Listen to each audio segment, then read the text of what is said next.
You may from time to time require creating a quick invoice, which is an invoice that you will produce outside of booking an appointment on the schedule. Let's go to the billing tab and we'll go to quick invoice. These invoices could be used for a tip, for a no-show fee, for a client who walked in and made a purchase without booking an appointment. And we would put in the patient name. It will have no treatment plan. It will be direct to the patient. The clinic will be entered. The practitioner name will be entered. And I'm going to create this as a tip quick invoice. And we'll say that the tip is $10. And then all I have to do is check out.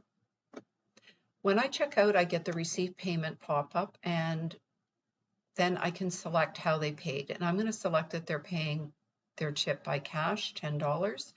I can email the invoice to the patient if I want, and then I apply the payment.